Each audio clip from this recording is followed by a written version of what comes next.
കാട്ടിലത്തെ കിച്ചണിലേക്ക് എല്ലാവർക്കും സ്വാഗതം. ഇന്ന് നമ്മൾ നോർത്ത് സ്റ്റൈലിലുള്ള അച്ചാറാണ് ഉണ്ടാക്കുന്നത്. ഇപ്പം ഇത് എങ്ങനെ ഉണ്ടാക്കുന്നത് നോക്കാം. നോർത്ത് ഇന്ത്യൻ സ്റ്റൈലിൻ്റെ അച്ചാർ ഉണ്ടാക്കാൻ ആവശ്യമായ സാധനങ്ങൾ: 5 കിലോ പച്ചമാങ്ങ, 200 ഗ്രാം മല്ലി, 100 ഗ്രാം പെരുജീരകം, 100 ഗ്രാം ഉലുവ, 100 ഗ്രാം ചെറിയ ജീരകം, 200 ഗ്രാം കടുക്, 2 സ്പൂണ് കരിഞ്ജീരകം, 1 സ്പൂണ് അയമോദകം, 2 സ്പൂണ് കായംപൊടി, 300 ഗ്രാം സാധാ ഉണക്കമുളക്, 250 ഗ്രാം കല്ലുപ്പ്, 1 ലിറ്റർ കടുകെണ്ണ. ഈ മാങ്ങ ഇതേപോലെ കട്ട് ചെയ്തിട്ട് ഇതിൻ്റെ ഉള്ളിലത്തെ എടുത്ത് കളയണത്. ഇതിൻ്റെ എണ്ണയുടെ ഇതൊക്കെ വേണം. ഇതിൻ്റെ ഉള്ളിലത്തെ എടുത്ത് കളയുക. ഓരോന്നിൻ്റെ വെട്ടൊറ്റോണ്ടൊക്കെ വെട്ടിയ മുറിച്ചാല മുറിയുള്ളത്. മാങ്ങ ഇതേപോലെ കട്ട് ചെയ്തിട്ട് ഇത്ര വലിയ വലിയ പീസാക്കിയിട്ട് കട്ട് ചെയ്ത് വയ്ക്കുക. ഇനി നമുക്കിതിൽ ഉപ്പും മഞ്ഞപ്പൊടിയും ഇട്ട് തിരുമ്പി വയ്ക്കാം.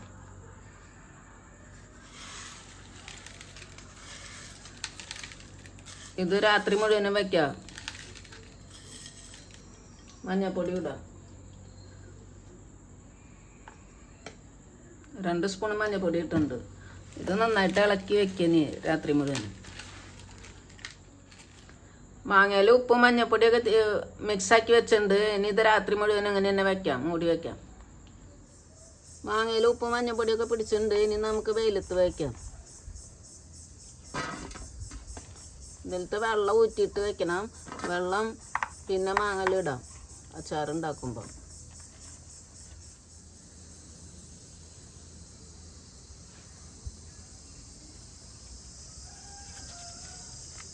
ഇത്ര വെള്ളം കിട്ടിയിട്ടുണ്ട്, ഉപ്പും വെള്ളം. ഇത് നമുക്ക് അച്ചാറുണ്ടാക്കുമ്പോൾ ഇടാം. ഈ മാങ്ങ ഇതേപോലെ വെച്ചിട്ട് ഉണക്കണം. 2 ദിവസം വെയിൽ കൊള്ളിക്കണം. ഇത് മാങ്ങ നന്നായി ഉണങ്ങിയിട്ടുണ്ട് ഇതേപോലെ. ഇനി നമുക്ക് അച്ചാറുണ്ടാക്കാൻ സ്റ്റാർട്ട് ചെയ്യാം.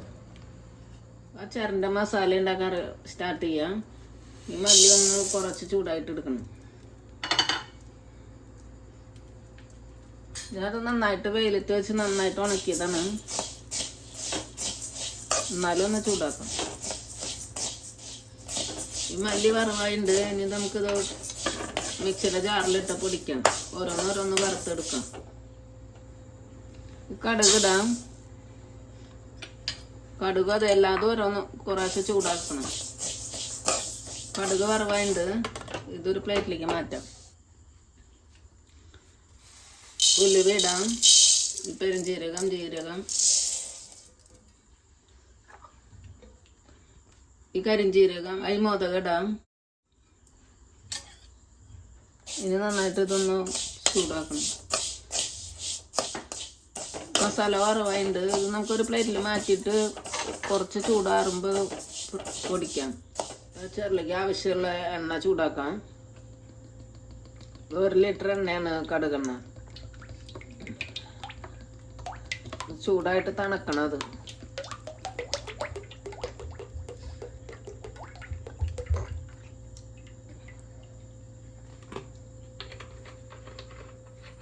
മുളക് വെയിലത്ത് വെച്ച് നന്നായി ഉണക്കി പൊടിച്ചതാണ്.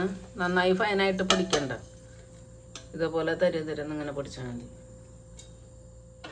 കടുക് പൊടിച്ചത്,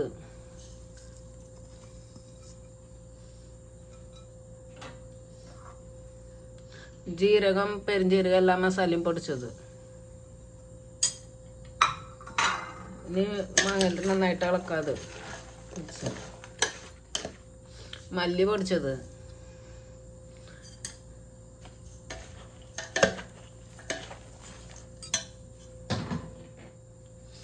മാങ്ങയിൽ ഉപ്പ് മഞ്ഞപ്പൊടി ഇട്ട് വെച്ചിട്ടുണ്ടായിരുന്ന വെള്ളമാണ്. ഇത് നന്നായിട്ട് മിക്സ് ആക്കാം. കായംപൊടി ഇടുന്നുണ്ട്.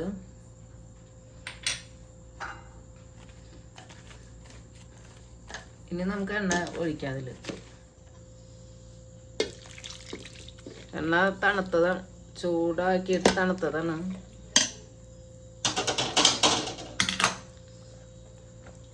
ഇനി നന്നായിട്ട് ഇളക്കിയിട്ട് ഇതിലൊരു ഏതെങ്കിലും നല്ല തുണി വെച്ചിട്ട് മൂടി കെട്ടിയിട്ട് വെയിലത്ത് വെച്ചിട്ട് ഉണക്കണം. ഒന്നും കൂടി 2 ദിവസം ഇങ്ങനെ തന്നെ വെച്ച് ഉണക്കുക. പിന്നെ ബോട്ടിലാക്കിയിട്ട് ഉണക്കണം ഒരാഴ്ച. എണ്ണ ഒഴിച്ചിട്ട് മിക്സ് ആയിട്ടുണ്ട്. ഇതിങ്ങനെ മൂടി കെട്ടിയിട്ട് വെയിലത്ത് വെച്ചിട്ട് ഉണക്കുക. വെയിൽ കൊണ്ടിട്ട് മസാലയൊക്കെ നല്ല പാകമാവും. 2 ദിവസം വെയിലത്ത് വെച്ച അച്ചാറാണ്. ഇനി നമുക്കിത് ബോട്ടിലേക്ക് ആക്കാം. അച്ചാർ ബോട്ടിലേക്ക് ഇടണേക്ക് നമുക്ക് കുറച്ച് എണ്ണ ഒഴിച്ചിട്ട് എല്ലായിടത്തേക്കും ചുറ്റിക്കുക. അതിൽ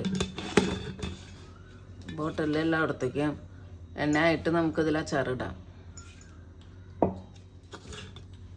ഇനി അച്ചാർ നമുക്ക് ബോട്ടിലേക്ക് ഇട്ടിട്ട് ഒരാഴ്ച വെയിലത്ത് വയ്ക്കാം. പിന്നെയും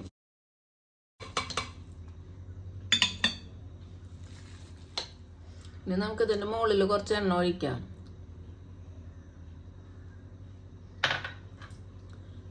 ഇനി ഇതൊരാഴ്ച വെയിലത്ത് പിന്നെയും വയ്ക്കാം. ഒരു കൊല്ലങ്ങളോളം കേട് വരാത്ത അച്ചാറാണ്. നല്ല ടേസ്റ്റും മസാലയൊക്കെ വെയിൽ കൊണ്ട് നല്ല പാകം. ഇതിങ്ങനെ തന്നെ വെയിലത്ത് കൊണ്ട് വെക്കണം. ഇനി നമ്മുടെ അച്ചാർ റെഡി ആയിട്ടുണ്ട്. ഇത് കൊല്ലങ്ങളോളം കേട് വരാത്ത അച്ചാറാണ്. ഇഷ്ടമായെങ്കിൽ ലൈക്ക് ചെയ്യുക, ഷെയർ ചെയ്യുക. Thank you.